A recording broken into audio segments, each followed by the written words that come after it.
Today, we're going to continue our discussion of persuasion. As you may have noticed, there's a lot of content that goes into persuasion because it's just such a big area and there's so many techniques and there's so many ways you can approach that. And so, really, we're just skimming the surface, but sort of laying the foundations of how persuasion works and how you can build.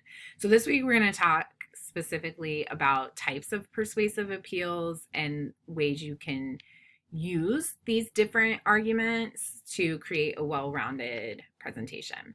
So we're going to talk about the types, the three types, and then specifically I want to talk some about using ethos and using logos and some really specific ways that you might be able to incorporate those into presentations that you give.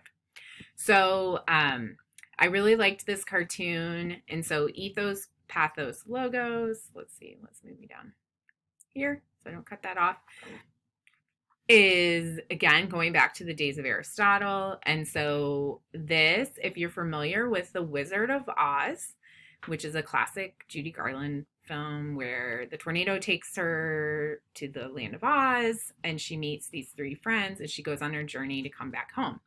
And so, pathos, we have the Tin Man, and all he wanted was a heart, right? So he felt like he did not have a heart, so he lacked emotion and he was looking for that.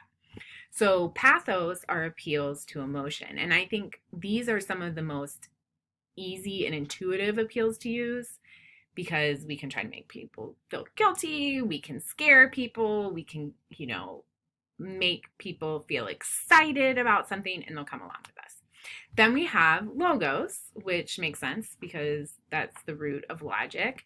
And here we have the scarecrow, and all he wanted was a brain. He didn't have a brain. His head was filled with straw. And so he wanted a brain so that he felt like if he had a brain, he could be smarter.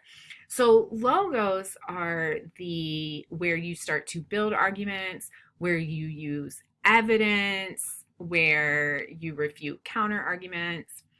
Now, logos is so important and such a powerful tool, but as you learn from reading that you may have the most logical argument and have all your sources and citations, but you might have an audience member that's not really carefully processing your message because they just don't care or they're distracted or they're busy. So all of a sudden something like an emotional appeal really takes over. Or even if they do care, emotion's powerful. So is logic. So why I say that is, remember, there's not one certain type of argument or appeal that is the best or the most effective. A lot of it depends on the situation, your audience. And then we have ethos, which is appeals to credibility. So the lion wanted courage, right? So basically he wanted to be seen as a courageous creature, that he could go out and do things. So kind of this idea of credibility. So when ethos often refers to your credibility as a speaker, as a person, that will lend to your persuasive efforts. But we can also look at how even you can build ethos through the information you use and the credibility of the sources that you use. So again, ethos a lot is about you, and if your audience finds you credible, and being a credible means that your audience trusts you, they think that you know what you're talking about. So here are some really practical ways to build ethos. And a lot of these are not even what you say, it's just how you present and how you go about your presentation. So give your credentials. So if you think about the introduction and we ask that you give a credibility statement, let people know what expertise you have and why they should listen to you. Be accurate. So don't exaggerate information. Don't give incorrect information. There is always the chance that someone in your audience is going to know that maybe something you said is wrong or inaccurate. And when they hear you giving false information, that's going to decrease their trust in you, their assessment of your knowledge. And so your credibility will go down. Use credible sources. So again, if you think back to information literacy and we talked about bias and what is the purpose. So if every single site I give is from Wikipedia, that might be questionable. If everything is according to a Reddit thread, now again, probably great information is available on Reddit, but you need to go further and get to the original source. So along those lines, cite your sources. So again, letting people know this information I am telling you, I have taken from another source. Those are credible sources. Also, just this idea that I'm an ethical speaker, I'm giving credit. Be prepared for your presentation. So if I walk into the room and let's say I'm scrambling, I can't find my notes, I forgot to email myself my slides. So all of these little things, if you're unprepared, if like you're going off the cuff and your presentation is not organized, people are going to question you. And in the same line, having good delivery. So if I come in and I look confident, so I have good posture, I use a strong, powerful voice, I look at my audience, right? I don't look necessarily nervous. Those are all things that people are going to associate with being competent. Okay, so always to increase your ethos.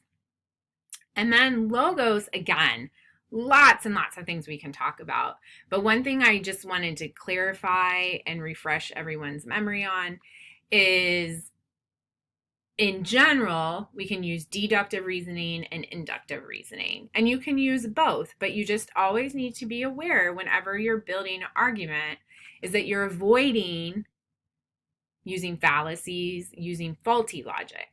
And sometimes people will do this intentionally, but often we don't realize that we're making logical errors, which is one of the reasons it's really important to understand and recognize fallacies, both so if someone's persuading you, you recognize that, but also you can avoid using themselves. And so deductive reasoning, our arrow goes this way. That's where we go from a general kind of accepted principle and apply that to a special case.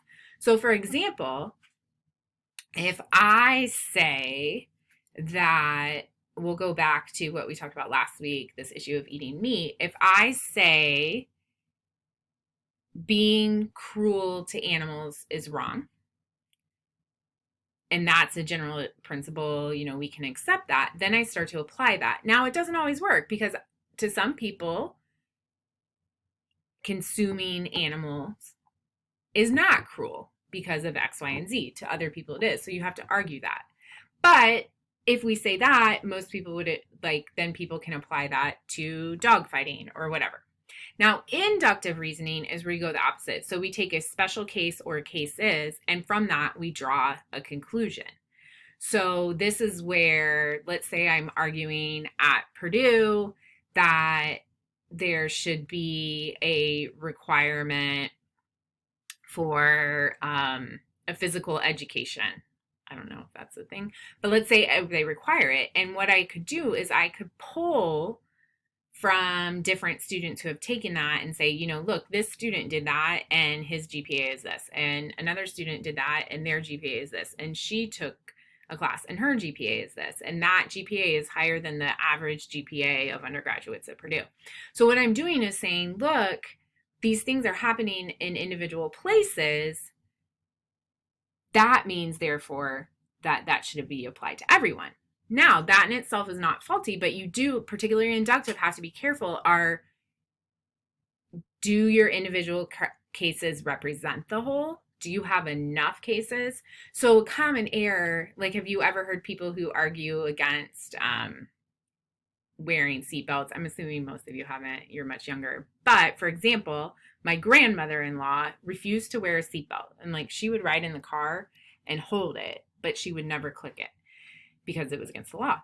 And her reasoning was she knew one person that had been in a car accident and was not wearing a seatbelt and got thrown out of the car, and they told her had she had a seatbelt on and remained in the car, she would have died. So she took that one case and applied that to create the general principle that wearing seatbelts is unsafe. Versus someone who compares that and says, okay, in this tiny percentage, maybe that's true, but look at all these cases where people did not wear a seatbelt and they were killed. So that's just an example of that. So but also remember, like, you are building an argument. So this is, again, not just here's what I think. It's here's what I think and here's why I think it and how I can support it with facts and evidence.